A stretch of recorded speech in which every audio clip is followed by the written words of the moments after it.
আসসালামু আলাইকুম। আমার আজকের রেসিপি নানকাটাই বিস্কিট। এই বিস্কিটটা আমি আটা দিয়ে তৈরি করেছি। বিস্কিটটা অনেক সুন্দর হয়েছে। ঘরে থাকা উপকরণ দিয়ে আমি বিস্কিটটা বানিয়েছি। একটা বিস্কিট আমি ভেঙে দেখাচ্ছি কতটা সুন্দর হয়েছে। একবারে পারফেক্ট বিস্কিট। আমার রেসিপি ফলো করে যদি বিস্কিট বানান তাহলে দোকান থেকে আর কেনা লাগবে না। তো চলুন শুরু করা যাক আমি কিভাবে এই বিস্কিটটা বানিয়েছি। বিস্কিট বানানোর জন্য প্রথমেই দিয়ে দেব আমি 1 কাপ আটা। এই আটাটা আমি প্যাকেটের আটা নিয়েছি। এরপর দিয়ে দেব 1/4 কাপ চিনি। এই চিনিটা আমি ব্লেন্ডারে গুঁড়ো করে নিয়েছি।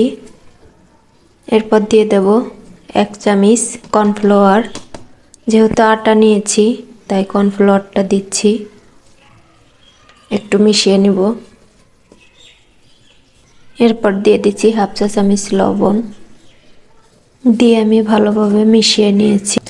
এখন আমি দিয়ে দেব 1/2 কাপ পরিমাণ তেল।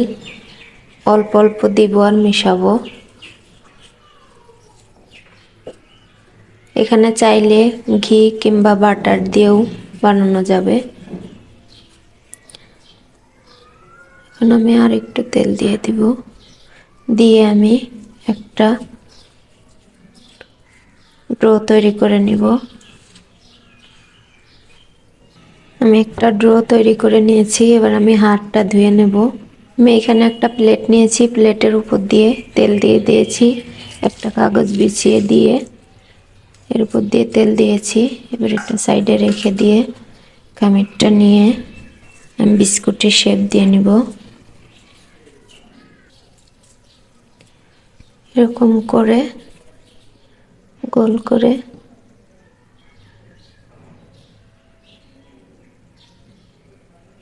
মাঝখানে একটু ছিদ্র করে দিব। এইভাবে করে আমি সবগুলো বিস্কুট বানিয়ে নেব। আমি আর একটা বিস্কুট বানিয়ে দেখাচ্ছি। এভাবে নিয়ে হাতের মাঝখান দিয়ে এভাবে চেপে এখানে একটু ছিদ্র করে এখানে আমি বাদাম বসিয়ে দিব।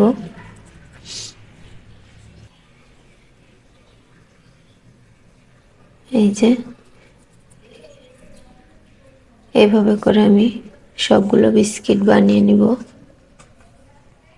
এই যে সবগুলো বিস্কিট আমি বানিয়ে নিয়েছি। এবার আমি রান্না করতে চলে যাব। আমি একটা ফ্রাই প্যান নিয়েছি। ফ্রাই প্যানের ভিতরে স্ট্যান্ডটা বসিয়ে দিয়েছি। এবার এই বিস্কুটের প্লেটটা দিয়ে দিব। দিয়ে আমি ঢাকনা দিয়ে ঢেকে দিব 20 থেকে 25 মিনিটের মতো। আমি এই ছিদ্রটা বন্ধ করে দিব একটা পেপারের কাগজ দিয়ে।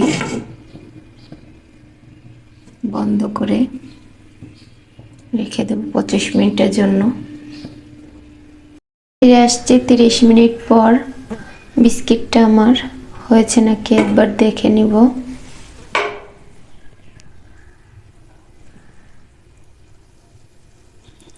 হয়ে গেছে। এখন আমি নামিয়ে নিব। আমি নামিয়ে একটু ঠান্ডা করে নিয়েছি। সবগুলো বানানোর পরে আমার একটু ডো বেঁচেছিল, সেটুকু আমি দিয়ে দিয়েছিলাম। হয়ে গেছে। দেখুন কতটা সুন্দর হয়েছে। আপনারা যদি এর চাইতে একটু বেশি কালার আনতে চান তাহলে কাচের ঢাকনা না দিয়ে স্টিলের ঢাকনা দিতে পারেন। এই বিস্কিটটা সাদাই থাকে, নানকাটাই বিস্কিট বলে। তো আমার ভিডিওটি ভালো লাগলে আমার চ্যানেলটি সাবস্ক্রাইব করে দিবেন। আল্লাহ হাফেজ।